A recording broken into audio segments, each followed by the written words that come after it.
Welcome back to BST, everybody. Thank you so much for joining us on yet another episode. NFL Sunday is over. Quite the slate. We had a lot of good games today. Started off in Madrid, I believe. First game in Madrid, and I will say they need to start giving these European countries better games to watch because they're not going to be sticking with football. I don't know. The guys on the broadcast this morning were talking like, oh, wow, what a great international slate of games. Look at how close everything was. I mean, it was a good game, don't get me wrong, but, in terms of the teams, it's not the greatest. Yeah. And they said beforehand they visited kids and, taught them the fundamentals of football. I'm like, you really want the Dolphins teaching kids the fundamentals of football? The Dolphins got the win in that one. But we're here to talk about 6 of the games. Honestly, it's a good slate when there's 6 that were good and fun to talk about. And then we'll get into kind of the 2 divisions that I think are most up in the air at this point. And we'll talk about some of the top performers from this week. But let's just jump right into it. Who's the first game? With the Bills and the Bucs. Bucs. Okay. Coming into this game in the predictions episode I did on Wednesday, I believe, I said this game would be decided by James Cook, and I could not have been more wrong. I thought for sure, because going into this game, in the Bills' wins, James Cook averaged 120 rushing yards, and in their losses, he averaged 60 rushing yards. So I'm like, this has to be a James Cook game if they're going to win. And it was kind of rainy. The weather wasn't great. I'm like, this has to be a James Cook game. It just wasn't. It was a Josh Allen game. Yeah. Which we've seen Josh Allen play really good this season, but for most of their wins, it's been James Cook who has been the engine. This game, it was just Josh Allen. 3 passing touchdowns, 3 rushing touchdowns. For only player in NFL history to do that. He's done it twice. He's an insane player future Hall of Famer, all that stuff. So it was very impressive by him. I thought they had interesting contributions from Terrell Shavers. I had heard of this guy once when I placed a parlay on Josh Palmer, and that guy kept getting in the game. It was earlier in the season. But he had a big impact, 4 catches for 90 yards and a touchdown. So the Bills offense got going. They had some turnovers early on from Josh. But other than that, he had that push pass, that chest pass that he tried to complete backed up on his own goal line, which was stupid. And then that one that got tipped up. But I think you just have to look past the interceptions there and just be like, holy crap, what did we just see from this guy? That was a historic performance. Yeah, what did you tell me? First player in history to have 3 rushing touchdowns along with 3 passing touchdowns of 20 yards or more in a game. Or something like 25 yards. Twice, 25 yards or more. Josh Allen's just, he's one of one, No, he doesn't. Nobody else does it like him. This game's weird. It was a weird one to pick because Buffalo's come out and put together performances like they did against Atlanta and Miami. Yeah, where they looked horrible. Where they just looked terrible, and they're coming back home. You got a Tampa Bay team that's dangerous when fully healthy. Hasn't been fully healtty. No. So you're kind of just wondering how much can the Baker magic They don't have anything on offense. And they don't. They've got they got Ibuka and Baker. He's throwing to Egbuka, which is a rookie. He's great. He's going to be a really great player in the league. He's already is a good player. He'll be a great player, I believe. And he's a rookie though, and you just really don't have anybody else. What do you got? Sterling Shepard. You've got Cade Otton. I will say Sean Tucker in this game, 100 yards, over 140 scrimmage yards, 3 touchdowns. So he had a crazy game. True. But as long as they don't have Bucky Irving, they're not terribly efficient on the ground, even though they ran for 200 yards in this game, average 5 a carry. I couldn't tell you who Sean Tucker is. He's their third string running back. Had no clue. Out of nowhere. And I think for the Bills, this is kind of concerning because, this has been the concern all season is your defense. And they certainly did no favors in helping you believe in them. Yeah. Like they got pretty much torched today. I mean, there was like 12 minutes left in the fourth quarter. I mean, the Buccaneers had or at least it was close. I can't remember the exact score, but like this game looks like more of a handled victory than it was for Buffalo. Oh, the score is not indicative. No. If you it was back and forth. If you wake up tomorrow and see 44-32, you're like, oh, Buffalo took care of business, and it's like, no, they really didn't until the end. Yeah, with 13-38 in the fourth, but the Bucs went up 32-31. Yeah. So, but yeah, I mean, what a game! It was a heavyweight fight. I think once Tampa gets, because honestly, in this game, Baker was using his legs more, and he hadn't been the past few weeks, so I think he's getting healthier. Once they get Bucky Irving back, who just returned to practice last week, Godwin back, hopefully. Yeah. I mean, they're going to be a dangerous offense, but I still think they're kind of just in that mid-level contender range just because I don't know how good their defense is. Doesn't Mike Evans have an outside shot at coming back before the season? I think it might be for the playoffs. Yeah. It might be. I'm not exactly sure on that, but yeah, it was a game where both offenses were able to convert third downs. I mean, it was just really an offensive battle, which I'm pretty sure in my predictions episode I said this is going to be a defensive battle. Yeah. And you better pick the under because the over is not hitting. And I'm like, the over hit by a lot. But yeah, interesting game. I think for Tampa, you're 6-4 now. Don't panic. I mean, you've had a gauntlet of a schedule. You've had to face the Seahawks, the Eagles, the Buccaneers. You got to face the Rams next week. Yeah. I mean, it's not easy. So no, if you can just weather the storm until you get healthier, I think you'll be all right. And for Buffalo, you better hope that either Cook or Allen can perform generationally each week, or else this defense ain't going to get you any stops. So I think that's kind of where I just have long-term concern for Buffalo. Yeah. It's like you're just not going to win if this defense is like this piss poor. And they're just pretty bad. And they have some players like Maxwell Hairston has been decent this year as a rookie, Colt Bishop, but they got to find something. And the problem is, too, they're just injured. Ed Oliver's injured. So I don't know where the Bills go from here defensively, but we know their offense is good. And once they get Kincaid back, because he was injured in this game, if Shavers can become a threat, like this offense would be very hard to stop. But this defense is absolutely horrific. But yeah, anything else to add? No. Yeah, all right. I mean, I'll be honest. I was watching the Packer game during this game. So was I. I went back. I was just seeing red zone. I just saw highlights. I went back and watched the highlights to kind of catch up on what happened. Everything I saw was just Tampa scored, Buffalo scored. No, Tampa scored, that's Buffalo honestly scored. what it was. It was just kind of a seesaw battle, and I was a little too stressed out to really pay too much attention to it. But fair enough. But I do have Josh Allen on my fantasy team. So, that's a good thing to have. It's probably not going to get me the dub, but it's going to not get me blown out. There we go. But yeah, Bills 44, Tampa 32. Moving on. Probably the game of the week going into the week. Is it the game of the week? There was a lot of good games. So I'm not sure I can say it was the game of the week for sure, but it was definitely one of them.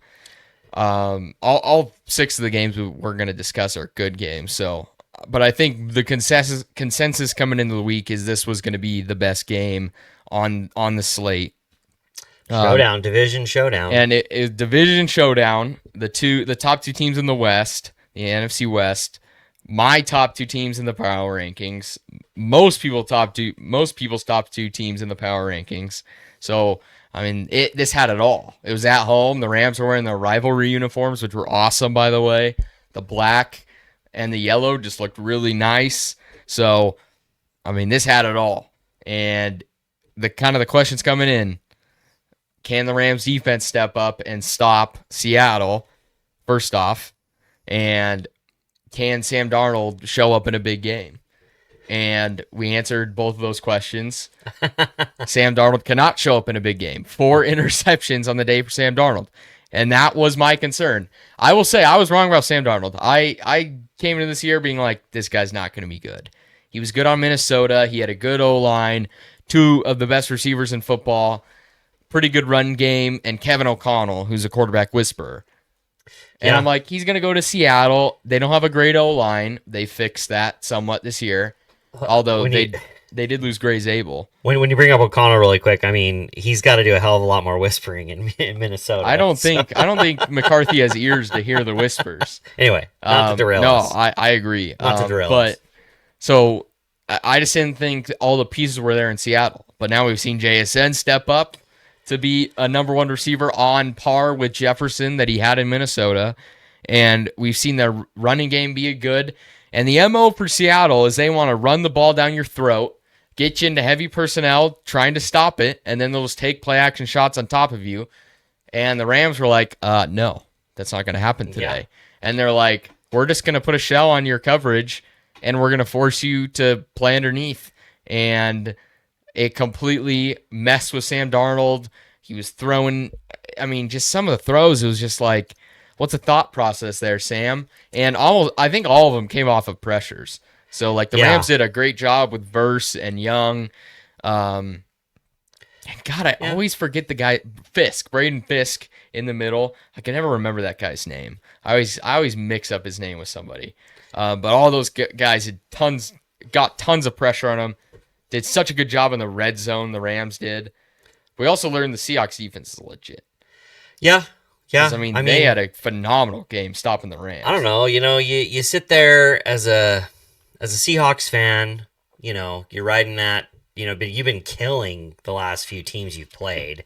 You just absolutely. Some of the first half stats are ridiculous. Yeah, and a lot of that has been a balanced offense defense approach. All three phases have been playing really well. You get into LA. Here's the thing. LA has no home field advantage, okay? I will say it felt kind of even. Yeah, but I felt like the noise at least. But think about that. How many places do you go on the road where it feels even? Fair. No, I agree. So even that is not like a real benefit for the Rams, to be even. It definitely got loud. When the Rams had the ball, you could really hear those Seahawk fans, But what does it say about the game or about each team where Rams force 4 turnovers? I don't know if they recovered any fumbles. They pick off Darnold 4 times. Yep. And you still at the very end had to hold them off from winning the game. Well, yeah, that's the crazy thing. So Rams did not play a very great offensive game, and maybe that's because Seattle had a lot to say about that. I think here's my philosophy. I think it was, first of all, real quick, I think it was 2 heavyweight defenses going against each other. And whether you were punting, in this game, a punt, a turnover on downs, and an interception or a fumble were all the same. Mm-hmm. So, it's just kind of crazy that they gave up the short fields to LA a few times, and they still couldn't put up more than 21 points. I agree. So, and which isn't surprising because they're a great defense. So, yeah. My theory is if it's a good offense and you shut them down, to me, that's playing good defense. Yeah. Like if it's a bad offense, you shut them down, that might be more because of the bad offense. So, for me, looking at Seattle's schedule, it's like, who have you really beaten? You can say you have this good defense, but the one true contender you've played in the Buccaneers, they dropped 38 on you. So, True. What have you really done? So, just to review that really quick, so you lost to the 49ers in week 1, right? Which you can say they're a decent team. You went to the Steelers and you beat them. You beat the Saints at home. You won at the Cardinals. You lost to the Bucs at home. You went to Jacksonville and won. You beat the Texans, then you beat the Commanders, then you beat the Cardinals again, rolling into this game. So, looking at the first, 8 games or so of their schedule, not a whole lot of heavyweights on there. It's like Tampa, that's it. Yeah, and then remainder, so they get right next week at the Titans. That's going to be, they're going to kill them. Then they host the Vikings, which the Vikings are an enigma to me a little bit because you just don't know what you're going to get with them. And then you're at the Falcons. Then you host the Colts. then you host the Rams, then you're at the Panthers, and you're at the 49ers. So even then, you don't have like a terribly difficult remainder of your schedule. So I think the difference between these two teams, we're going to find out in mid-December when they play again. Well, I just, if Rams go into Seattle and it's this back and forth tight game, then we'll kind of know. But if Seattle handles them at home, I might take Seattle over LA. Here's the problem. If Sam Darnold continues to play like this in big games, they aren't going to win nothing. Well, and the Rams are his kryptonite a little bit. This is the team that knocked him out in Minnesota last year in the playoffs. I understand. And he played horrible against them. But I think the reason they're there, they know how to they take get him out pressure. of his game. And Darnold is just like your prototype. He's your Jared Goff. He's your pocket quarterback that can't move really well, right? If you make him uncomfortable, you take away what he does well, he's going to panic a little bit and he's going to throw it. He's going to put the ball in harm's way. And he's got such a big arm that, he's going to try to make those throws a little bit too. And then sometimes he's just not going to see that guy. He's just not. He's going to be late. You're going to knock him out of his rhythm, and he's going to throw picks, and that's exactly what he did today. And this is the Sam Darnold that everybody fears making his appearance, especially coming down the stretch. Yeah, and he's done great. Don't get me wrong. I repeat, Seahawks fans, I am not bashing Sam Darnold. This is one game, I understand, and it's no reason to panic either because you threw 4 picks and you almost won. So no reason to panic, but these types of games can't show up. When the game's on the line, if he does this in the playoffs again, it's over. It's over. Your season is over. And that's the one thing Darnold hasn't done, and it's early in his career. It's not like he's played 10 years, but he hasn't had any success in the playoffs. And it's a small sample size, but it hasn't been a good sample size, or the results haven't been good in that sample size. So it was interesting in this game looking at the Rams offense. Early on in the game, the announcers were just saying nonstop about the 13 personnel, the 3 tight ends on the field. Yeah. And then all of a sudden they were saying how they were changing it to just 11 personnel, only 1 tight end on the field, 1 running back. And that kind of was interesting because the Rams have had so much success this year in 13 personnel. And then as soon as, they keep saying, oh, yeah, they're switching to 11 personnel. And then, the offense is just doing nothing. And I don't really know what went wrong in this game. It even kind of felt from the start that Seattle's defense was just playing well because, they march all the way down the field and then they can't convert on that 4th down at the goal line. Yep. And then the next drive, they get all the way downfield and they barely convert on 4th down at the goal line to score. So it was just kind of a disjointed day. It felt like Stafford was off. Yeah. A little bit. And he just Devontae Adams was off too. Yeah. He was not making catches that he normally would. I mean, the combination of Stafford and Devontae being off. That one that was behind him. Yeah, he should have caught that. There's several. There were a couple throws that Adams. I mean, they were tough, but you've seen him do that in his career, haul those in, and you expect him to, and he didn't. But yeah, Puka had a fumble too. First fumble of his career. Yeah, really? Yeah, Puka's first fumble. That doesn't happen. And the Seahawks had a lot to do with that because the Seahawks are a physical defense. They've always been that way since the Legion of Boom, right? I mean, they want to hit you hard. They're going to come at you. They're going to try to punch the ball out. They're good at forcing turnovers. You can move the ball on them, but they'll bend, not break. You know, so they hold you to field goals, and that's what a good defense does. It's impossible for these defenses to stop every play. You're going to gain some yards. You're going to run some plays, especially in this offensive heavy and pro offense NFL that we are in, right?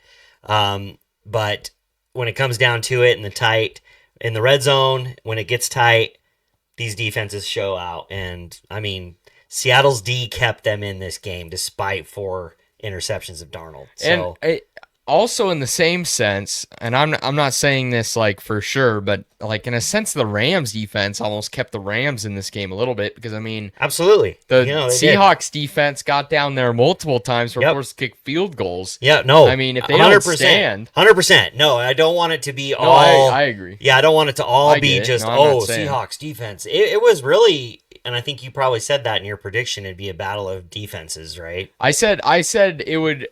I would expect the offenses to show out, but to me, it was like which defense steps up because I think a lot of people didn't think the Rams defense was for real. Yeah. Just because they hadn't really played anybody. Yeah. I mean, like they played the Eagles. The Eagles kind of torched them a little bit. They also should have won that game. I agree, but I mean, so we just didn't really know. I think most people thought the Seahawks defense was the better defense, but I thought both defense played great. I mean, I'm looking this now. The Rams went 2 for 11 on third down. Wow. Like that is just uncharacteristic. So it's really a tough game to judge because I really didn't think we saw the best efforts from either team. Yeah, so, on offense. On offense. Defensively, we did. Defensively, they both played really well. So it's really hard to judge what to take away from this game. Yeah. So for now, I'm going to keep it in the back of my mind that this is a possibility from Sam Darnold, the Seahawks version of Sam Darnold.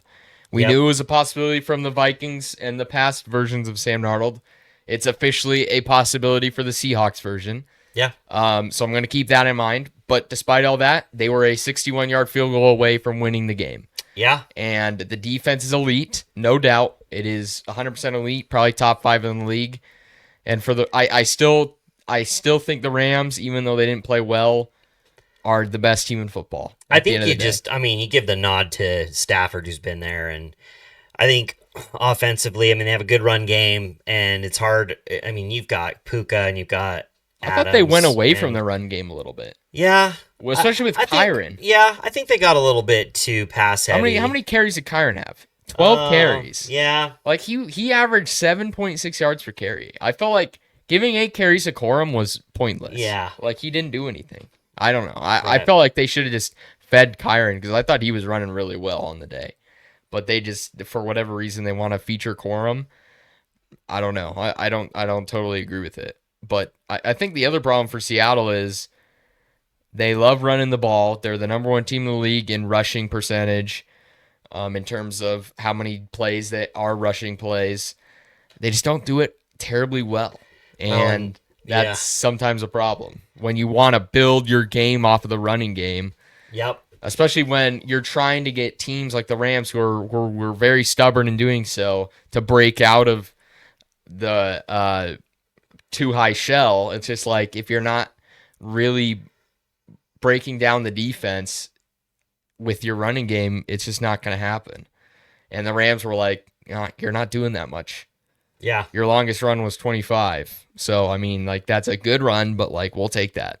See, that's crazy looking at that stat box. I mean, Devontae Adams had 1 reception for a yard. And a touchdown, yep. And a touchdown. Yep. That was the one reception he had, and he was targeted 8 times. And it doesn't have drops on there, but, yeah, interesting. Probably should have at least, I don't know how many drops he would have been given, but. Yeah. Yeah, it just felt like I said earlier, Stafford was kind of just skipping some balls short. So, yeah, just a weird day. Wasn't sharp. Not a sharp day, but a win's a win, right? A win's a win, and they're at the top of the NFC West. The Eagles still the 1 seed, but you'll take that. I mean, this was a big one because you in this league, you got to have, especially in the NFC this year, you got to have the 1 seed. So one more step to getting that, although losing to the Eagles is a tough one, so you got to hope that they lose some games. We'll get to their game later, but I mean, I'm excited for that. The one in Seattle in a few weeks on Thursday Night Football. That should be a fun one to look forward to. But Rams get the win, 21-19 over the Seattle Seahawks. Moving on, Broncos Chiefs. Oh man, I mean, you love to see it. America wins.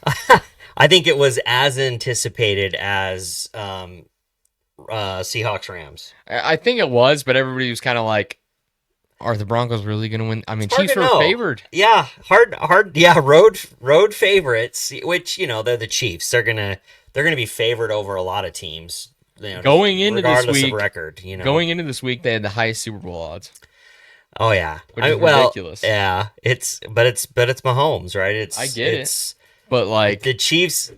We treat the Chiefs every year like they're the defending champions. Well, let's set the record straight right now. They are officially at risk of missing the playoffs. Oh, I mean, they're what, 9th in the conference? I think they're for 9th. Sure. Let me look. Right now. It's not looking great. I think they're 9th, but I mean, if they're not dead until it's the last game of the season and they're officially eliminated. They're not dead. Yeah, they are 9th. They're 9th in there. They're not dead. They're not dead. But you only have 2 conference wins. So that is really big. Well, yeah, it means no tie breaks, right? They have 0 tie breaks with anybody. That is really big. And if you look at this below them, like the Ravens, who are going to be battling, but honestly at this point for the Ravens, they're looking for that division spot. We'll get to that later. But I mean, so that's already huge. If you can't have the tie breaks, like it's bad. Yeah. And then additionally to that, you don't even have the tie break over the Jaguars because you already lost to them. Yeah. So no, you're in a precarious spot. I'm not saying they're going to miss it, but they're officially in this is a possibility territory. Well, and I think in this game, the Broncos really just played the game, forced the Chiefs to play the game that the Broncos wanted to play. Yeah, and they weren't getting into a shootout. And that defense in Denver, I just don't know if you can get into a shootout with them. You're going to have to win a tight game. They don't even have their best player. Yeah, in Surtain. Yeah, he's injured. They really didn't. So the backup corner that came in for Surtain played really well. The hype was all there for Kansas City. Rashee Rice coming back, they're going to fire on all cylinders. And I think, he came back against the Raiders. So he looked really good because it was the Raiders. Well, that's the thing. And then I forget I think they were on a bye last week. There's serious problems on this team. Absolutely. 5-5 is not where anybody had the Chiefs, I'm sure, in most cases. But you give it to the Broncos. The Broncos made plays when they needed to. They basically took that game into their own hands and went down and kicked that game winner, and I mean, they weathered the storm because Kansas City punched them back, took a lead in the 4th quarter, and Denver responded. And so it felt like a game that Kansas City was going to win. It felt like the game exactly that Kansas City is gonna win this game. That's exactly what it felt like. And fortunately for those that don't cheer for Kansas City, the Broncos were able to pull that one off. Bo Nix played pretty well. I'm not sure what his stat line was. 24 for 37, 295 yards, no touchdowns, no picks. I thought he was impressive. Yeah. And I'm a notorious Bo Nix hater, and I'm sure he had some missed throws. I didn't see every one of his throws, but especially late in that game when they needed him the most, especially on that last drive to set up the game-winning field goal. He made some key throws. And they were big throws. They weren't dump-offs yards after the catch. They were all down the field throws. Yep. In time and rhythm. Yep. No, they and I'm a guy who hates I don't like him. I don't think he's a very good quarterback. And I thought he made some throws. Yeah, he played well. But for Denver right now, you're cruising, you're 9-2. You're 9-2. You don't know how you're 9-2, but you're 9-2. You've won some really weird close games. And if we just look, this is just kind of at a quick glance at the next games for Denver, because you're Kansas City, you're 5-5, you're chasing the 9-2. I mean, the division's out the window. You're not winning your division. No, the division was ended today. You're not winning your division. So rest of the way for the Broncos is at Commanders, home against the Raiders, win, home against the Packers, toss up, but it's probably a win. It's a toss up. Home against the Jaguars, win. At Kansas City. Toss up. Home against the Chargers. Toss up. Toss up. So I'd say you have 3 more wins. Yeah. So I mean, that but puts you at 12. you took care of business, so you put yourself in a great spot the rest of the way. Kansas City now, you're 5-5. Now, if we're going to talk about how they're going to vault to the 7 spot, like how they 7 seed gets you in, right? Well, you host the Colts next week. Toss up. You're at the Cowboys on Thanksgiving. Toss up. So, Cowboys, I mean, they made those moves on defense. I'm looking at 4 sure wins. Okay, yep. Okay. So then you're home against the Texans. I mean, is it a 4 sure win? Nice. That's a key one too. The Texans are above them. Texans are, yeah. I can't call that a 4 sure win. No. Then they're home against the Chargers. I can't call it a 4 sure win. Then they're at the Titans. That's a for sure win. Okay, so 1. Then they host the Broncos. No. Then they're at the Raiders. So 2. 2 for sure wins. So they have 7 wins for sure. 7 wins for sure. Which is not good enough. It's not going to make it with 7. No, they're going to have to. This is bad. Yeah, they're in a precarious spot right now. This is really bad. You've got a Colts team that, squeaked one out over in Berlin. They've kind of had the buy off of that, right? Yep. So they're coming back in. It's Daniel Jones. Nobody's really afraid of Daniel Jones, but Daniel Jones, if you underestimate him, will kill you, right? Especially with this team. And Jonathan Taylor, and that Colts defense is pretty good. I mean, in Kansas City, I do see the Chiefs winning that game. I think I do. They could. I see them doing it. But I don't know. I could also see the Colts pulling it out. So the thing, though, about the Chiefs this year is I've seen them winning a lot of games this year, and it just hasn't happened. Yeah. Like, something's just gone wrong. If honestly, there's a coach, though, go ahead. This is what's wrong with the Chiefs. They can't run the ball. How many games this year, 62 yards in this game? You can't be efficient and ahead of the chains on offense when you just can't run it. Yeah. They have Kareem Hunt as their starting running back. Yeah. He's one of, if not the worst, starting running backs in the league. You've got Mahomes throwing 45 attempts. It's just not, it doesn't work. I know he's great, but it's like, you have no balance. But even then, their weapons aren't, superb. They have Rashee Rice, they have Travis Kelce, but it's not like we saw, in Rodgers' career when we would have years where we never ran the ball. But, you had Jordy Nelson and Greg Jennings and all these guys. So it's possible, but it just doesn't really work, especially in this league where it's all dink and dunk passing. Yep. You need to run the ball so you can try to throw over the top. They just can't. And the defense is just not as good this year. They're still going to get stops here and there, but it's not the same dominant defense we've seen in years past where, honestly, this is going to be a hot take. And, of course, Mahomes had a part to play in the Super Bowls, of course. But a big reason they've won those Super Bowls is the defense coming up with huge stops when they need them the most, especially in the playoffs against some of the biggest stars in the league, and Josh Allen and Lamar Jackson. Guess who came up clutch every time? Mahomes and the defense. Yeah. And at this point, it's just not really a reality on this team.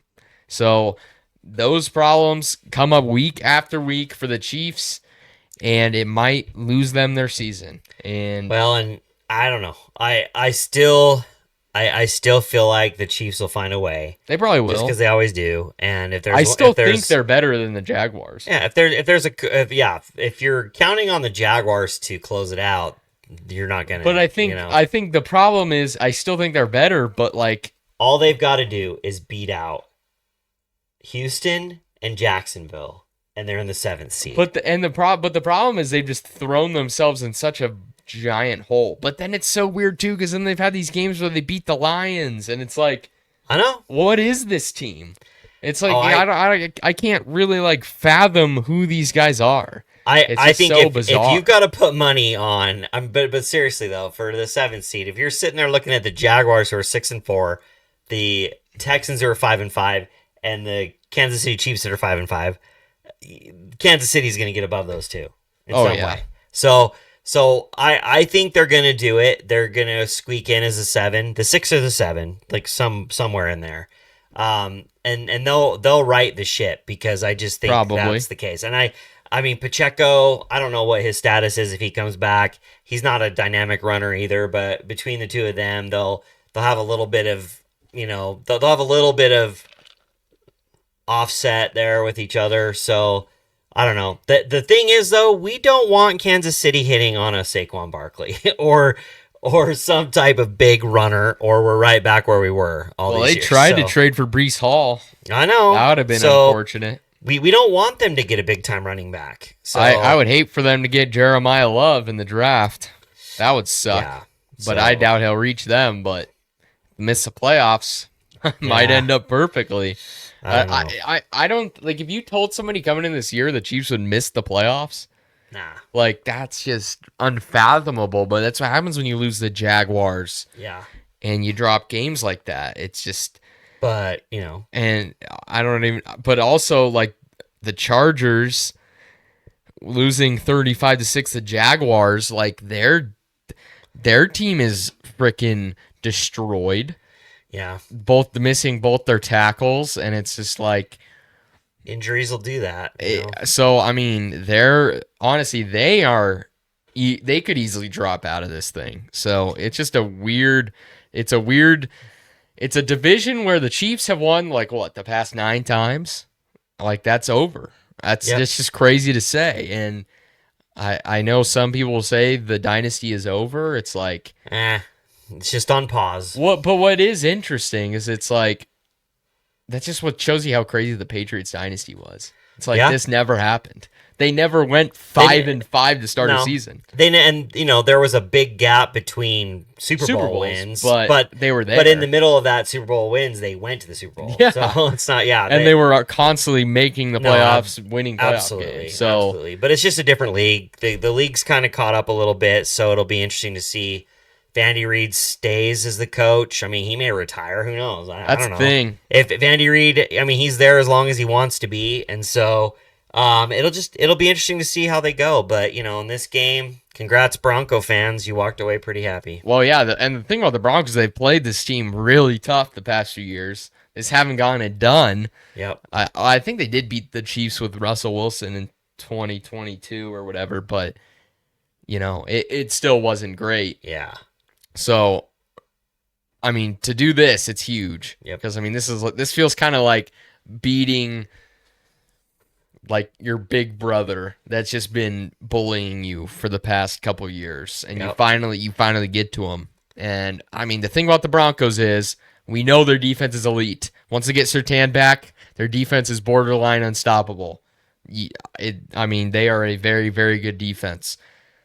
Can this offense just show consistency? I think we saw a little bit of consistency today, at least in the passing game. But, I mean, lose J.K. Dobbins for the rest of the season, that is rough. Because, I mean, Harvey, they drafted him 30 yards in this game. Like, who knows if he's if he's the lead back that you drafted him to be right now. Yeah. So losing Dobbins sucks.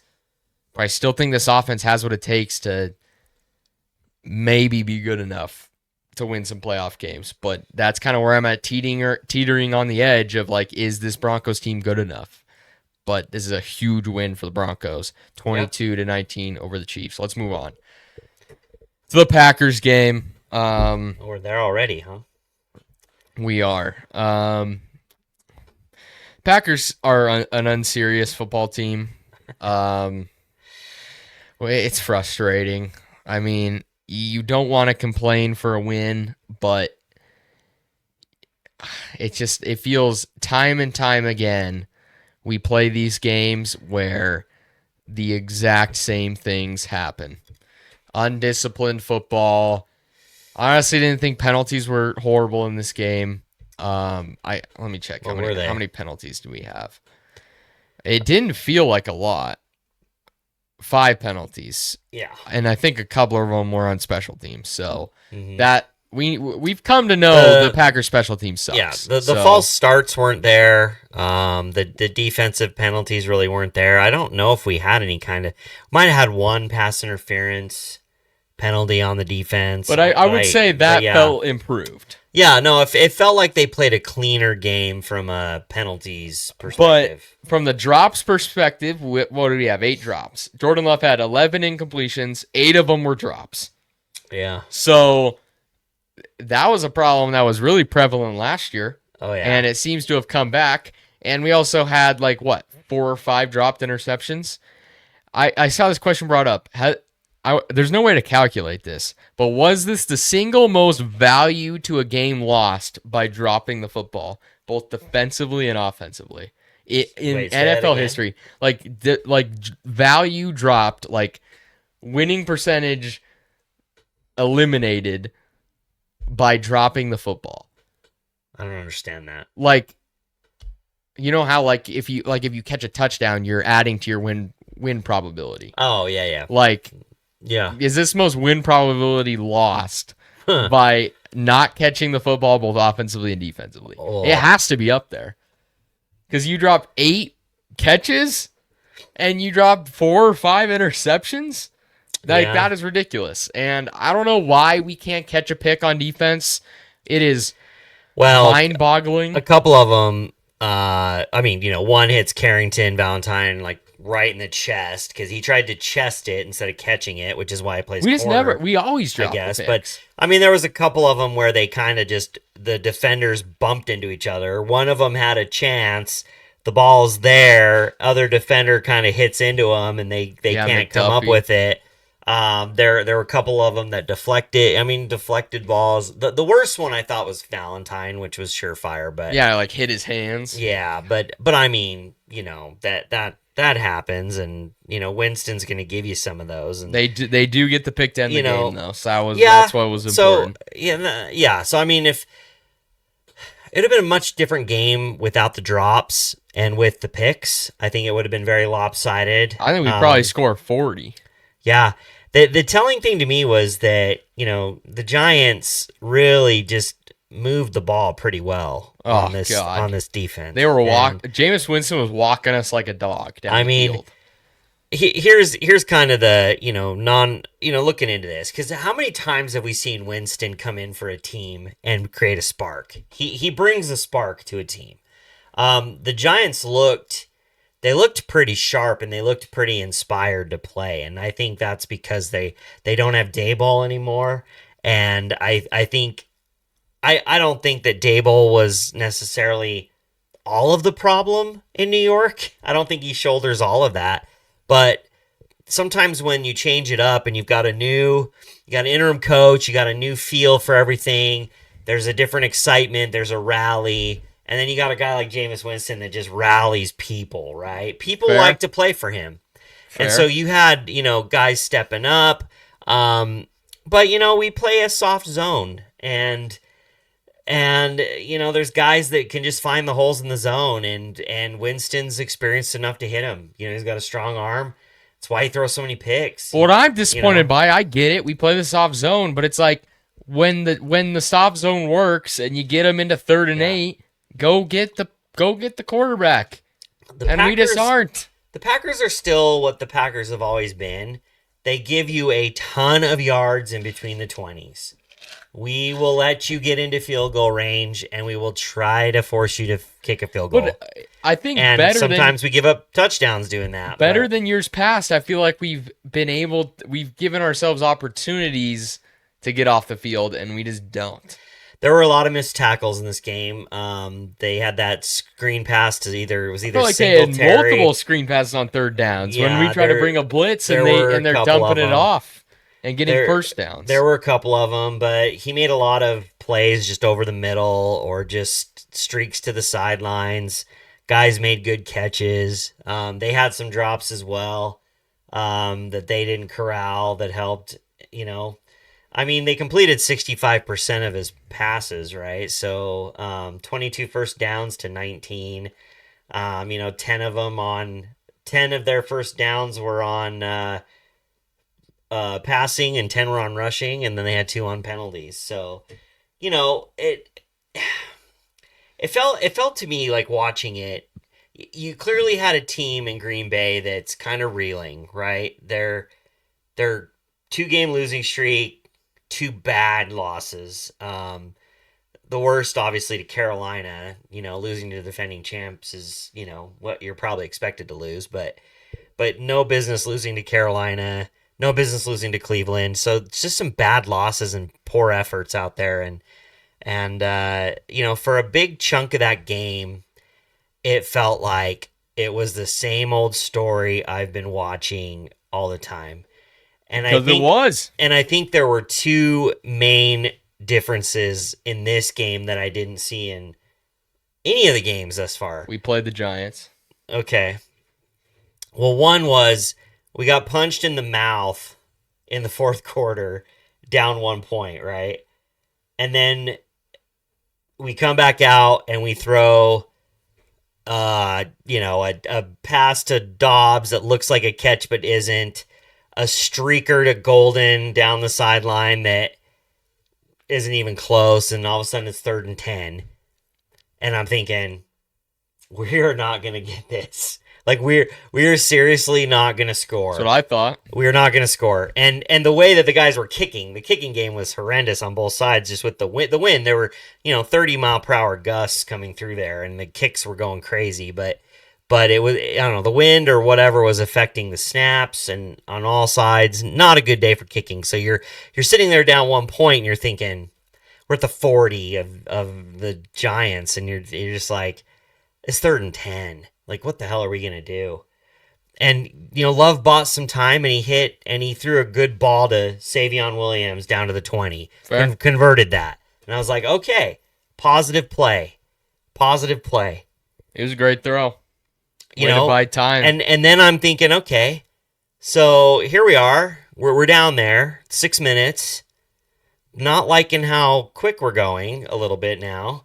Get a couple plays. Throws a fade ball off of a bobbled snap, gathers himself, throws a nice ball to Christian Watson, probably a better catch, but he put the ball where Watson could get it. It was a great throw. And it was a great throw, great catch by Watson. Great catch, too. And so what I saw, what I hadn't been seeing in these last few games is a team that responded to the adversity. It seemed like we got overcome by adversity in the last 2 games. Like, the adversity just overwhelmed us, and we didn't know what to do. Tucker Kraft goes down against Panthers. We're overwhelmed. We don't know what to do. And we lose. Philly just brings their great defense and just flusters us, and we just don't know. We can't adapt, don't know what to do. We're overcome by the adversity. And today it felt like we overcame it. This felt like the Cardinals game. Yeah, and in that game, they kind of did a similar, played sloppy, but at the end of the day, got their crap together and put together that effort. The second thing, though, was I saw passion out of Jordan Love. Mm-hmm. I saw both, positive and negative passion out of that guy, which I think is better. And we lost Jacobs, didn't have him for the whole... from the second quarter through the rest of the game. Might be injured for a while. And he might be out for a while. But you know what? I felt like that almost forced LaFleur to put the ball more in Love's hands a little bit. And Emmanuel Wilson came in, and it just felt balanced to me. I don't know what it is about the Jacobs running attack sometimes. It just... When Jacobs is out there, and I think Jacobs is a hell of a player, and he's obviously our number one, and you got to give him the ball, but our balance is off when he's in. It's like we feel like we have to. We almost force it his way, and it's so bizarre because if we were doing this podcast 4 years ago, we'd been shouting, "Give the ball to Aaron Jones." We were, and he never did. And now he gets Jacobs, and he gives the ball to him all the time. And it's like we were like, Love shouldn't be throwing 40 times, but he always was. And so I think this just made it.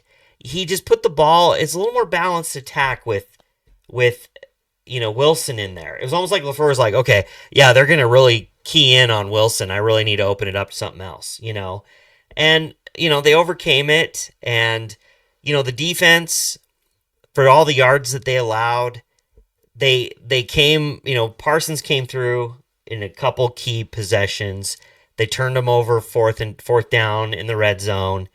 It went 3 and out, but still they stopped them there, and then they got that pick at the end. And I just wish, though, when we would get the ball and they have 3 timeouts, that we would just go, what was the point on that last play? The last play kind of drove me a little crazy because it's 3rd and 3. If you're going to run the ball, you're giving it to Love to scramble out, and he has nowhere to go with it. And he does a smart thing, and he slides, so they use their timeout. But why not just give the freaking ball to Wilson and run straight ahead? Well, like, why don't you do that? In the perfect world, it's wide open. And it's an easy pitch and catch. And you're trying to catch him off guard. But it almost never works. I think they expected it. I think they've seen us do that a few times. So I think what they haven't seen us do is just run in that scenario. We try to get cute, and we try to go trick them into the run. But anyway, I wasn't too upset, but, I didn't, if anyone's going to have magic, it's Jameis Winston. Anyway, I agree with you wholeheartedly. There's something flawed by this Packer team. They're definitely a flawed team. They don't appear to be getting, necessarily better as the season progresses. No, not at all. I think injury has had a lot to do with that. They've been very banged up as far as that goes. I think every week when I'm looking at the injury report, whoever we're playing, ours seems to be twice as long as not the other in this team. Game. Not in this one? No. Was this the first one? It was bad for the Giants. Yeah, the Giants, that's true. You don't have your starting quarterback. Dart, yeah. And they were missing some other guys too, and I'm just like, dude, I feel bad for Giants fans. Like, who do you even have out there right now? I mean, like, right. Isaiah Hodgins or whatever his name is, your starting wide receiver. Like, that's rough. So, Winston is as good as a Brissett coming in as a backup. He's one that you just can't overlook. If they would have played Russ in this game, I think we win by 4 scores. I just don't think Russell Wilson would have done anything to us. I get it. It's just like, it's so frustrating that Parsons is the only guy on this D line that can get pressure. Something's up with that. Ridiculous. Yeah, Gary had a few good plays. Maybe 2 good pressures or good tackles or something, but largely I don't even think they said his name. And it's like, Wyatt, in the middle, they didn't really call his name that much. Parsons just really stands out on this Green Bay defense because he's just an engine that goes. And he's constantly double teamed, so his impact is not like that great. But but his impact can only be shown if the other guys get home. Yeah. That should be a shirt or something. But it's annoying because, like, obviously he doesn't really have the sack. I mean, he has decent sack numbers, but it's not like anything crazy this year. And he's just not really that. He's not Myles Garrett, which we'll talk about later. Yeah. But, like, so we need the other guys to be using the effect of his double teams and the one-on-one matchups to get home. Yeah. And they're just not. And also, we didn't stop the run in this game, so we're just getting dog-walked by the Giants. They keep running the ball. And, I mean, every play was positive. Not one negative run, it felt like. We were always giving up, like, 3 to 4 yards every run at least. So, like, we just got caught in this, like, cycle where, 3 to 4 yards, 3 to 4 yards. 3rd down. They pick it up, and there's nowhere to go on defense. And then offensively, there's something wrong. I don't know what it is. Even though you score 27, that's a winning effort offensively. There's just something really, really messed up with this team, and I'm not sure we'll ever break out of it. Well, it's like I've heard you say, you take a win is a win in the NFL. A win is a win to a certain extent. Oh, so when you said it before, that wasn't a thing. Well, a win is a win when the stakes and the what's the word? Hey, they needed. I mean, ultimately, if you look at this, okay, if you're the Packers right now, the only way is forward, right? As a team, it's like you down. Well, I'm not talking up or down. It's just moving forward, right? Like, that's all you can do is move forward. Move forward until you fall off the cliff. Okay. You are the most pessimistic Packer fan in the world. You demand perfection, and you need to say, Yeah, you want them to stop them and force a punt every time or a turnover. I want good football. The reality is, though, teams always are going to move the ball. Your defense is going to allow yards. It's going to happen. And you just got to try to force them into field goals. I'm tired of us doing the little things so horribly every game. Okay. The little things like catching the ball. Why can't we just catch some picks? Make this game unreachable. Because this ain't going to work against good teams. We better be catching picks against the good teams. Because if we don't, we saw what happened that one year against the Niners where we didn't catch our picks and they beat us. Because our special team sucked. We didn't catch picks and we threw picks and they caught ours. So it's just ridiculous. Is that they don't have the skill to do it? It's coaching. So what does the coach need to do differently? I don't know. I mean, that's a common denominator. So what do they do? I don't know. I'm not on the coaching staff. So are you saying you're done with LaFleur? You want him out? I'm slowly getting there. Yes. I think that's a mistake. But but at a certain point, like, are we fine with just losing in the wild card every year? I mean, I don't know. The reality is you can't if the only success in football is winning the Super Bowl. That is quite literally the only success. No, but the reality is you can't win it every year though. But like, we haven't won it since 2010. I understand that. I'm just saying that your first and foremost is try to win your division, right? And we ain't even gonna do that. Okay, dude, it's there. And the Bears are in first right now. At 7-3. We haven't done that since in 4 years. I know, but you're acting like we're 5 games out. Everything's in front of them right now. They just have to go and prove it. But tell me this right now: are the Packers going to make it past the wild card round? Depends on who they play. No, look at every team. There is no way we beat the top 7 teams in the NFC right now. The Bears. I'm not sure we beat the Bears. Because they are very opportunistic on defense. Their defense may suck. They may let teams move the ball. They are very opportunistic. Well, I mean, you want to throw in the towel? Go ahead. I ain't throwing in the towel. It sounds like it. Well, I'm just being realistic. I don't know how anybody can look at how this team is playing and be confident. Yeah, okay. No, so are you? I don't know. It's week to week. It's week to week, but every week I was confident for 3 quarters they weren't going to beat the Giants, and then they did. So yeah, because they're the Giants. Okay, well, but the Giants have beaten some good teams. The 2 wins have been against the Eagles which they handily beat, and who was the other one they won? Yeah, but those are with Jackson Dart. Okay, this is with Jameis Winston. All right, so you're right now saying Jackson Dart in this game is better. That Giants team is better than the Packers. If Jackson Dart is playing, I think we lose. So the Giants are better than the Packers with Dart. You're saying you're saying the Giants are a better team than Green Bay. The Packers are a better team than a lot of teams. We just never play like it. Are you saying you're just saying we're not playing to our potential? 100%. Okay. So it's not that the Giants are a better team. I've said this. The Packers' talent has carried them for years, and the Packers' coaching has put them down for years. Okay. We've had the talent to win Super Bowls, and we have not. So next week against the Vikings at home, you think is a loss? No. Okay. Because I don't think J.J. McCarthy is very good. Okay. But when they host the Bears in Lambeau, I'm scared. You're afraid of them. I'm scared. Maybe the problem is the fans being scared all the time. Why can't we just be like confident that we're gonna? Because look at the team. Yeah. Look at the team play. That's why nobody's confident. I'm kind of glad you're working when these games are on. You're kind of a drag to watch a game with. What do you want me to do? You were texting me saying the same stuff. You were saying the same stuff. I know, but then they won, and so now it's fine. Winning cures all. No. Yeah, winning cures all, but I'm... Okay. You're 6-3-1. None of the listeners are going to feel bad for you. Okay. I don't need your sympathy.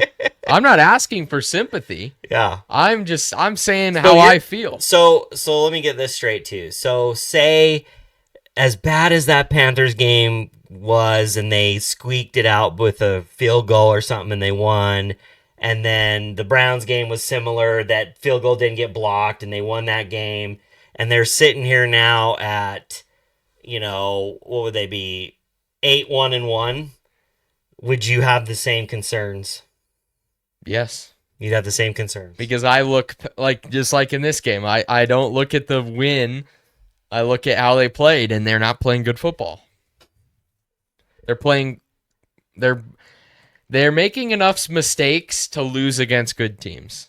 Yeah. I mean, they scored 27 points. Yeah, but it's against the Giants. When they get to 27, they win. That's the new number. I score 27 points, they win. I'm just very scared that we will not score 27 points against some teams. There's just not a lot. There's not a lot of good on this team right now. All we got is a really good pass rusher and a good quarterback who played really well in this game. So, I mean, Christian Watson made some great catches. He didn't have any real drops, really. Yeah, but at the end of the day, Christian Watson isn't this dynamic receiver. Okay.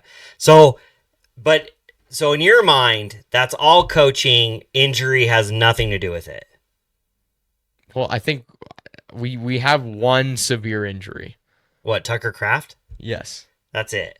And Jaden Reed? Jaden Reed means nothing to you. Jaden Reed's been a favorite target for a long time. That's last year, how many games last year was Jaden Reed just obsolete over the back half of the year? I'm not talking about last year. I'm talking about this year. We've seen him for 2 games. Okay. 1.5 games. Okay. So what do they need to draft this next offseason to appease you? Good players. Okay.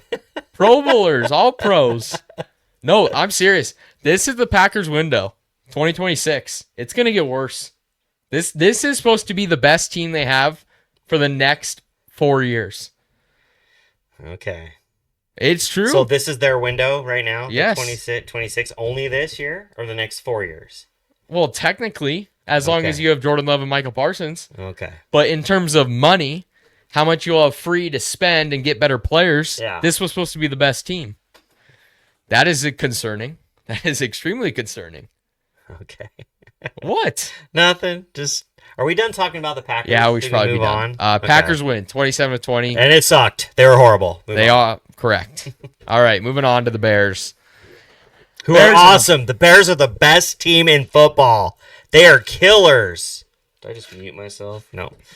They're killers. They're not. They are. They're the Bears, so good. Bears are the best. The Bears might be the luckiest team in the NFL at this point. They're good. I know good football when I see it, and that's the Chicago Bears. They're also playing horrible football. No way. They're awesome. They scare us. No. Packer fans are terrified of the Bears. No, but here's the difference between Packers fans and Bears fans. The Bears fans are on cloud 9 right now, barely winning games. The Packers fans, you'd think we were 0-10 with how this team is because we will be. No. Next season, we're going to start 0-10. No. Stop mixing my words. I never once said that. But yeah, the Bears get the win. Caleb Williams, greatest quarterback on planet Earth. Be serious. They get the game-winning field goal, and I think we should just start out with the quarterbacks. Caleb Williams did not play a great game. What was his stat line? He was 15 for 30, 100 and something yards. Not great from Caleb. I will admit that. Not great. It's just the weirdest thing about Caleb. Yeah, not 16 for 32, 193 yards. Did he have a touchdown? No touchdown. No touchdowns, no picks. He's so good at times, and he looks so good. And then other times, I'm not sure what player I'm watching. And he and McCarthy had the exact same line, 16 of 32. Which you wouldn't think so. Okay, yeah. Because McCarthy looked way worse. Yeah. I'm telling you, McCarthy is not startable in this league. He needs to not start. And you can watch Jefferson's body language. I mean, there are passes that are just not even Wait, are we close. talking about McCarthy or 9?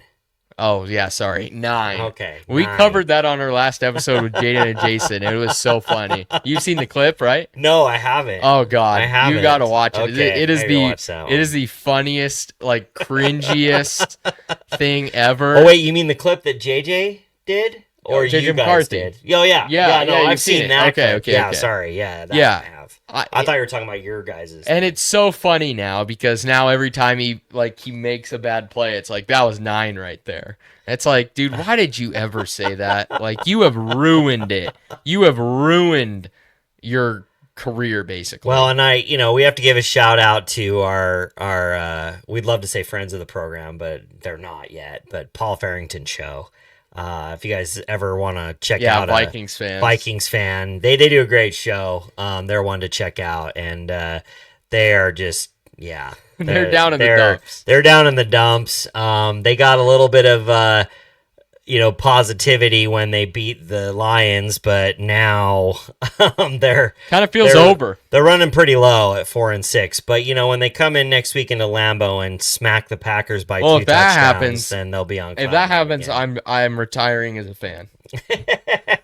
If JJ McCarthy walks into Lambeau Field, where the Paul Farrington Show will be at the game, are they really? Oh, cool. They will be at the game if JJ McCarthy walks into Lambeau Field and they hang 30 on the Packers and JJ McCarthy has 3 touchdowns, no picks, I will retire as a fan of the Green Bay Packers. Oh man, you better. How are you ever going to stick to that if that happens? That will be rock bottom. That will be true rock bottom. I don't know what to do. Maybe don't say you'll retire as a fan, but make it something different. How would you not? Well, that would be ridiculous. That would be pretty bad. I don't think that's going to happen. I don't think it'll happen either, but if that happens, I don't even know what I would do. That would be, but regardless, that ain't going to happen. Yeah, anyway. Bottom line, McCarthy sucks. Yeah. He misses throws. He just has a fastball. He has no touch on his passes. I mean, it is insane. I don't even know how to explain it. He doesn't look NFL caliber at all. So for the Vikings, I've said it before, what a blunder. You had 2, honestly, at this point, Pro Bowl level quarterbacks on the roster last year, and you picked the 3rd guy who sucks. Ugh. So that sucks for you guys because I think your defense is pretty good. Your weapons are obviously good. Just horrendous. But this was a game where for half the game, it was really tough. And it looked horrible. You had 3 points entering the 4th quarter or something. Yeah. What was the score? Yeah. It was 16-3. Then you score in the 4th with 12:33 remaining. To make it 16-10. I think that's wrong. I don't think Cairo Santos made that.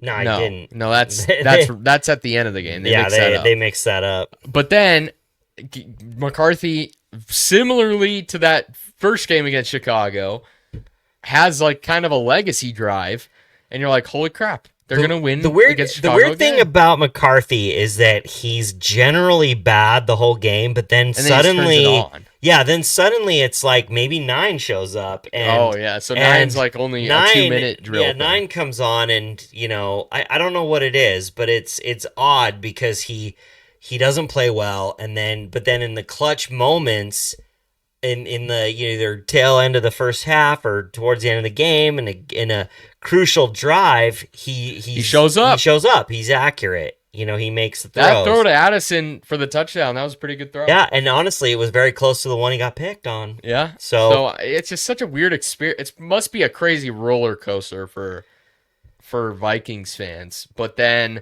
kick off the ball to Chicago. When you got to be sick to your stomach watching Sam Darnold do what he's done. 100%. But then McCarthy has this awesome clutch comeback derailed by special teams. Then you kick it and I'm sitting there on my couch in the perfect euphoric position. The Packers just picked off Jameis Winston. We're going to seal this game. I just see the Vikings score to go up on the Bears. I'm thinking, all right, 40 seconds. We'll see. Watched Caleb against crap teams get in a field goal range, and then I see that kickoff return. No. And I thought, you gotta be kidding me. No way. You let him return it to the 38. Yeah. I mean, instantly in field goal range. Come on. It's bad enough that the dynamic kickoff gets them at the 35 or 40 if you screw up on it. But when you don't tackle anyone, they get to the 38, your own 38. That is just over.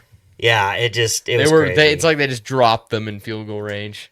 Oh, it was bad. And then Santos hits the game winner. I mean, disheartening as a roller coaster ride, like you said, for Viking fans. The highest highs, lowest lows. But I'm genuinely wondering if you're a Bears fan, how you feel right now. Oh, they're gonna win the Super Bowl. You got to be elated, but at the same time, I'm not sure you can tell. You can look at yourself with a straight face and say, "Yeah, the Bears have played pretty good." Well, I mean, they've won a lot of close games. Let's look at their schedule they have. So they're 7-3. Yep. They host the Steelers next week. The Aaron Rodgers-less Steelers, more than likely, because they fear he's fractured his wrist on his. That's rough. Non-throw. That would have been cool to see Aaron Rodgers beat the Bears one last time. But Mason Rudolph came in and was against the worst defense in the league. They should just put in Will Howard. 14-17. So we'll see what happens. But Steelers come in. They host the Steelers. Steeler defense. They could still make it a little interesting. That ain't a gimme. That's not a gimme for the Bears. Then the Bears are at the Eagles. Not a gimme. No. Then they're at the Packers. Not a gimme. That's a gimme. No, of course. It's not a gimme. Then they host the Browns. Probably that should be a gimme. But, the Browns, Myles Garrett can be a game changer. But probably the Bears' favor. Then they host the Packers. Still not a gimme. It's division. You never know. Then they're at the 49ers. Ooh, that's a tough one. That's a tough one. Then they host the Lions. That's tough. So down the stretch, if they're going to make it and they're going to win this division, they're going to have to earn it. They're going to have to earn the division win. So it's going to be rough. Yeah, but they could do it. A win's a win, right? The Bears win ugly, right? They struggled against New York at home, against the Giants at home, pulled that one out at the end. Dart was kind of dealing in that game, had him up 10. Looked like they were in control, then he goes out with a concussion. So, I don't know. I mean, who knows at this point? The NFL is so weird this year. The Bears could totally win this division, and I'd be like, what the hell just happened? Yeah. How are the Bears a top 4 seed in the NFC? I mean, the Vikings are still a little scary at 4-6 even, because they got a good defense. Really good. They have a good defense. They have weapons on offense. You got Justin Jefferson. You got Jordan Addison. You got these targets. If the quarterback can hit them, then they're never out of a game. It's just up to McCarthy. Yep, it comes down to him, and I think the era is over already. Do you? I don't know how this guy, if this guy improves, it will be one of the craziest improvements because he just looks really bad, just. Really it depends bad. on how much JJ and 9 talk to each other. Yeah, I guess they need to come to better terms. Yeah, because they're against each other at this point. That's too much time talking about these two teams. Yeah, Bears win 19-17. Congratulations, Congrats Bears. to the Bears. You're 7-3. You're at the top of the division. Perfect timing for an end of season collapse. This guy fears you, so a couple weeks you'll be scaring the hell out of him. Hey, they got the pieces there. I ain't gonna just disregard them. You can't disregard any team in the NFL. Yeah. You can't. That's exactly what I'm saying. The minute you disregard a team, they beat you. They beat you. So yeah, Bears win 19-17. Last game we'll talk about, Sunday Night Football.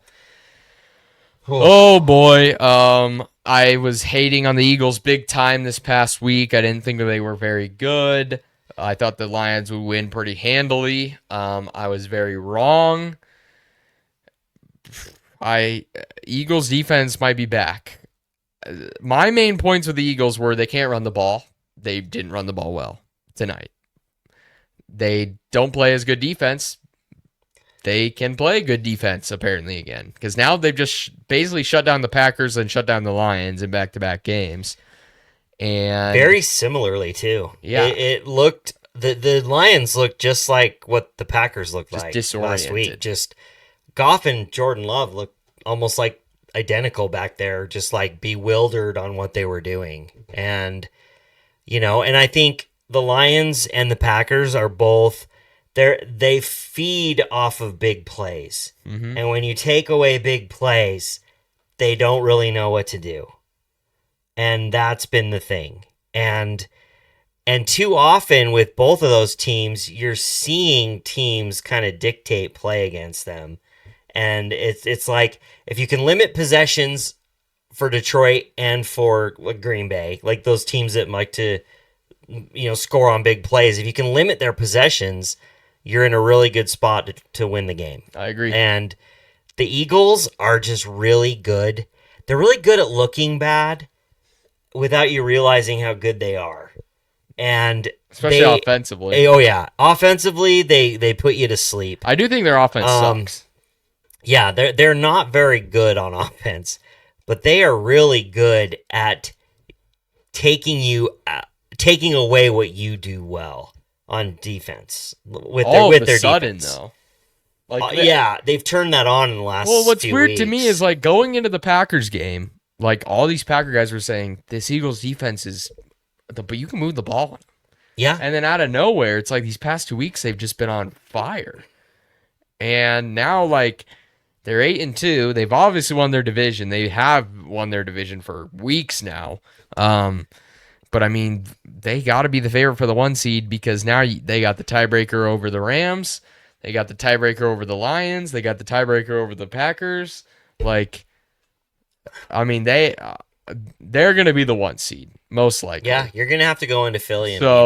And that was the story. You hear that, Bears fans? You're going to have to go into Philly and beat them. Yeah. Well, what happened? When was the last time they went to the playoffs and played Philly? I can't remember what happened in that game. Well, they're going into Philly in a couple weeks anyway, so. True. But so yeah, I for Detroit also, this is unfamiliar territory because the past 2 years you've been like you were 15-2 last year, now you're 6-4, and we've just seen some really bizarre things happening. I don't know if it's Ben Johnson. We've seen Dan Campbell call plays. I don't know. Everybody thought it was fixed last week. We played the Commanders. I mean, it's such a. I think I heard Collinsworth say or Tirico say that this was the worst completion percentage that Jared Goff's had in his career. Wow. And he was 14 of 37. He was noticeably off all night.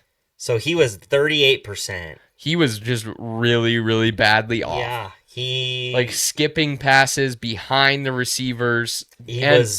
What's crazy about Philly is their linemen get up and tip ball. Yep. Like they are crazy. They did so much against Green Bay. They did so much in this game. Jordan Davis had like 3, which is like tied for the most in the league in a game. I mean, dude, it is crazy what Philly's defense is doing right now. And it's kind of scary.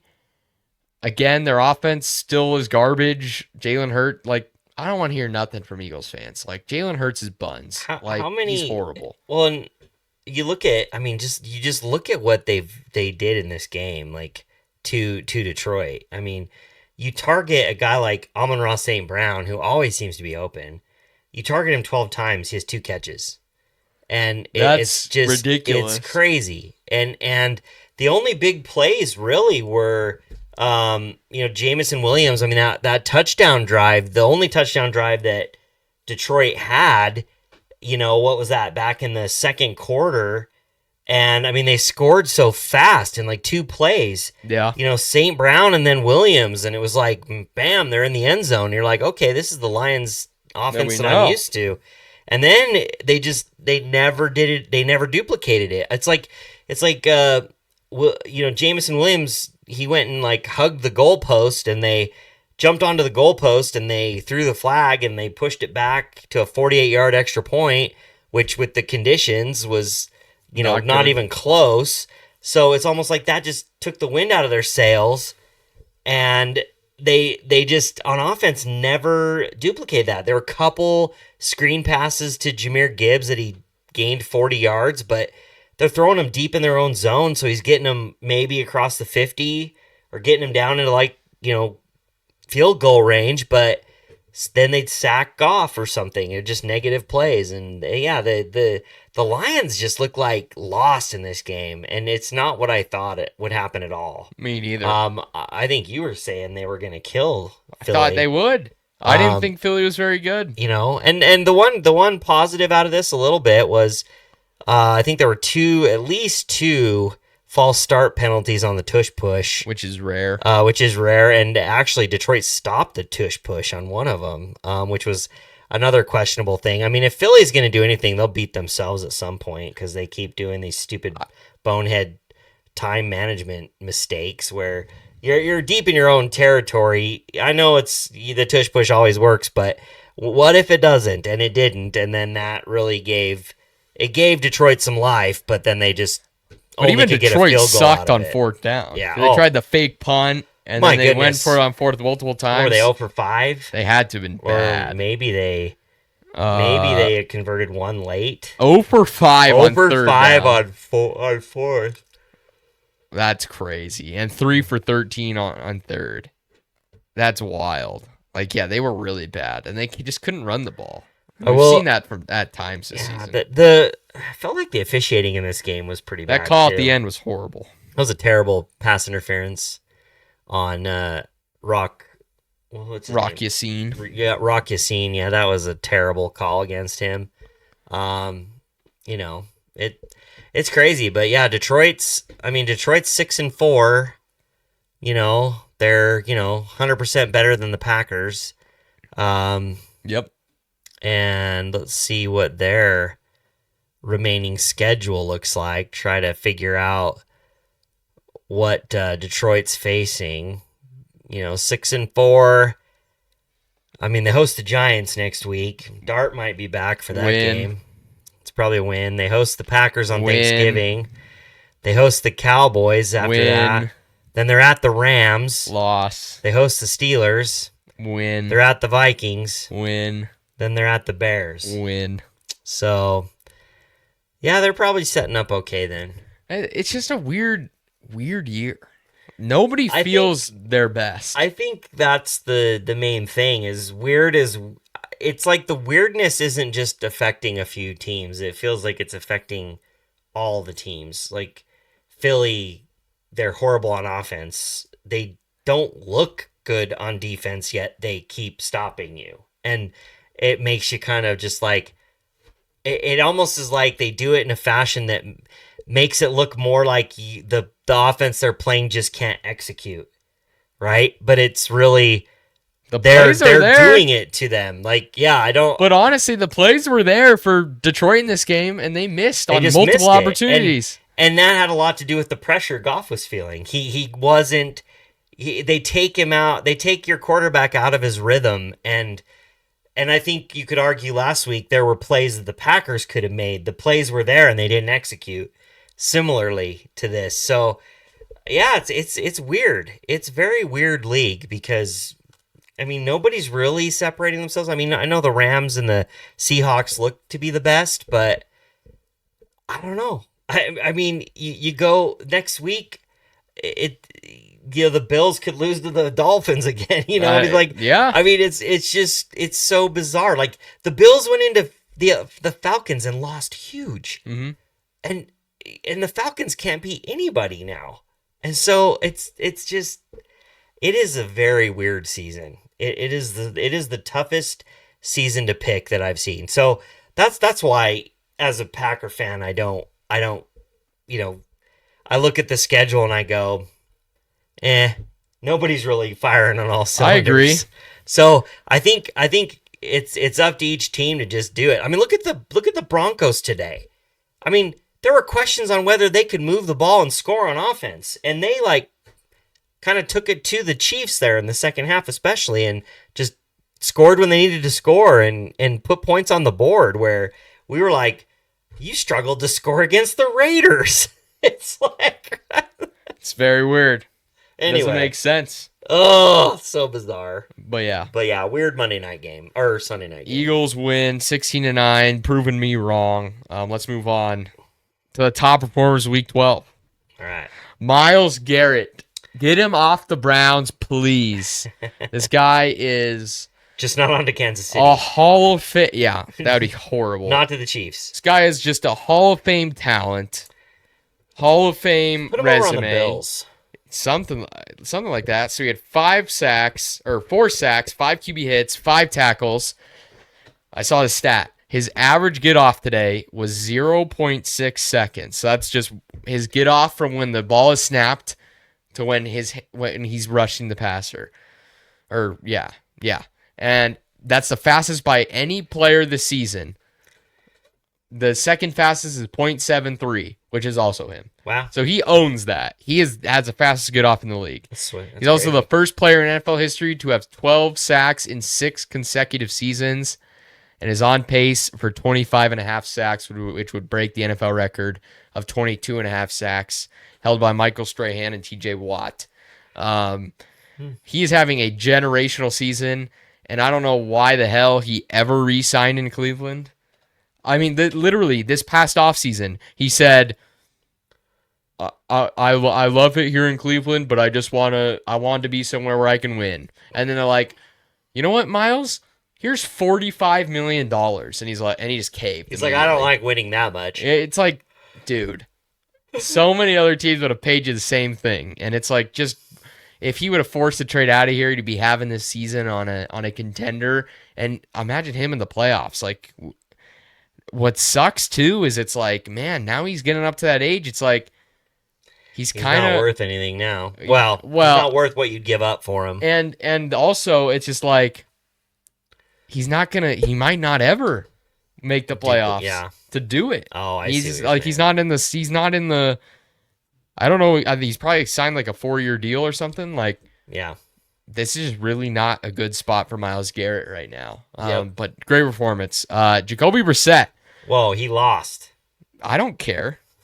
I mean, how do you have a great performance? He got blown out. What do you want him to do? Well, I'm saying, why would you pick Jacoby Brissett? He had the NFL single game record for completions. Really? That's history. 47 completions. 47 of 57. Is that the number of completions or completion? 47. Oh, wow. 47 in so, one game. Yeah, 452 yards, 2 touchdowns. He did have 2 picks, but honestly, the Cardinals weren't doing anything against the Niners. He was the one bright spot.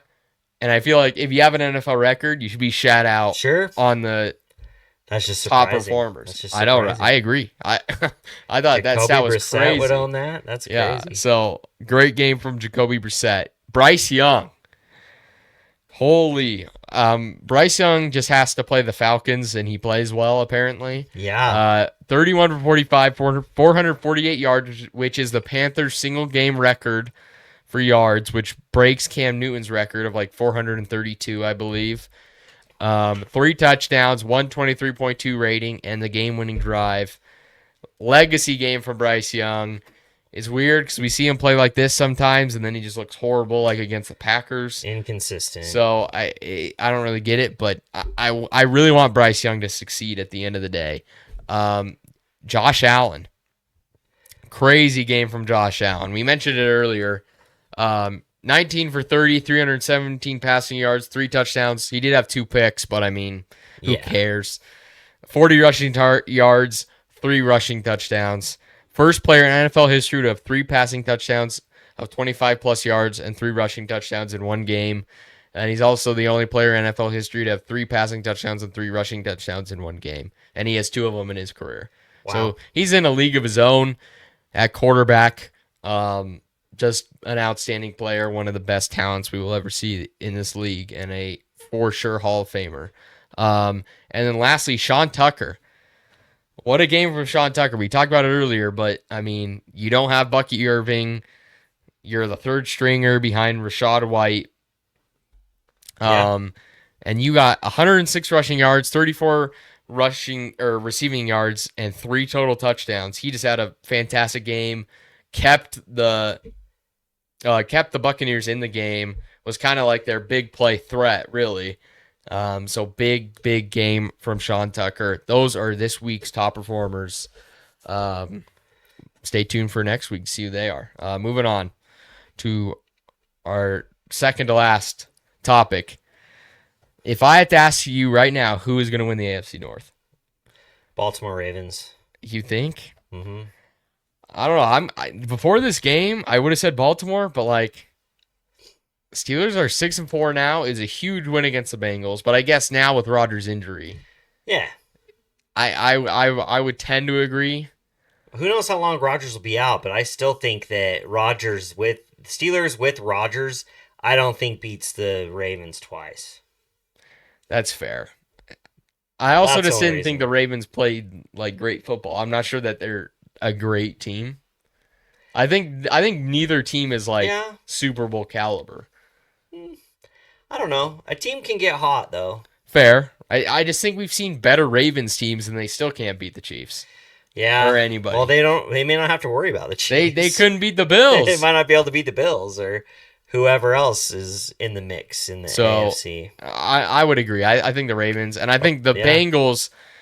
I mean the Bengals are kind of a sad story because before this game, like they should have beat the Jets. They should have beat who else they play. I can't remember who else they played. Because they lost the Jets, the Bears. They should Yeah. have beat the Jets. They should have beat the Bears, Yeah. and you could have had a chance for Joe Burrow to come back and lead the team to a playoff spot, but it's just not going to happen anymore.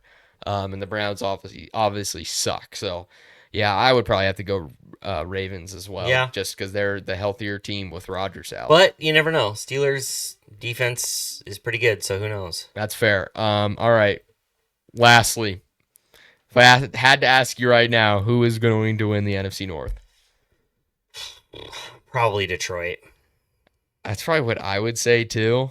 Yeah. I just don't trust the Packers. They have a really tough schedule. But it's all their division. So if you want to win the division, you got to beat your division, right? I So, think they're going to drop the game in Detroit. I think, but at least you split with them. yeah. You know, so if you can just get both Bears games and get the Vikings, I feel like we're going to split with the Bears. And I feel Maybe. like we're going to split with the Vikings. Part of me just feels like we don't play good football. So I just don't trust us.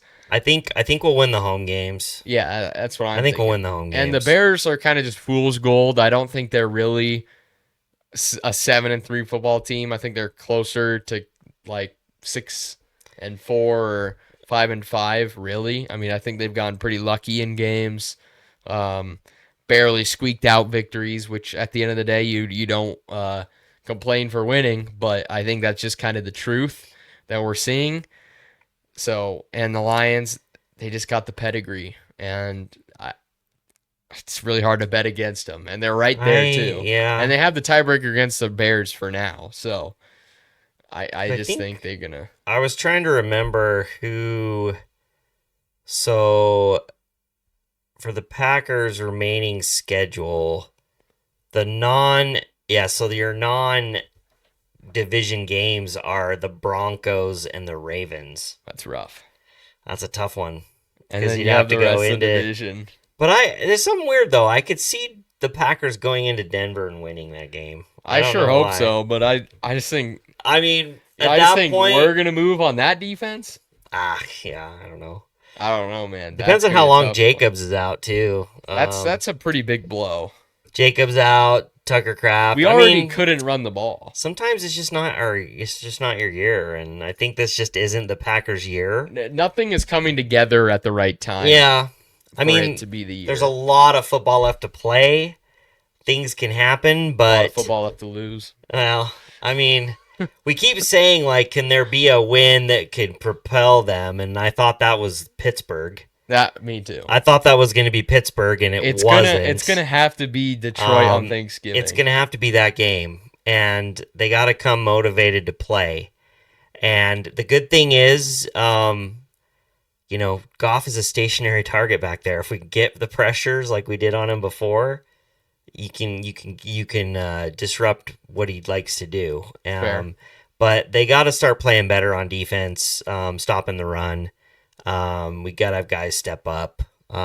Coaching's got to do a better job on that and figure that out. But right now, it's definitely Detroit probably in this division. I would agree. I see the Packers as probably like the 6 or 7 seed because I think we'll win. I don't see us losing a lot of home games. We play pretty good at home. I think we're gonna win those home games. We just got to be able to win a couple road games, and that means beating Minnesota, Chicago, Denver, those are the games we got to go win. So I mean, that's why today's game, as ugly as it was huge. If they don't win, if they didn't win today, the season was over. Yeah. The bottom line is, I want to see the Packers approach every game from here on out as a playoff game. The game, it's a win or go home. The win is on the season's on the line. Gotta come through. I agree. And they've got the talent. They've got talent to do it. We have weapons on offense. Tucker Kraft loss is huge, but it's there.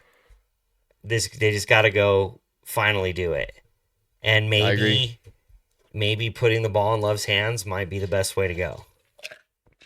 What they did in 2023. Yeah.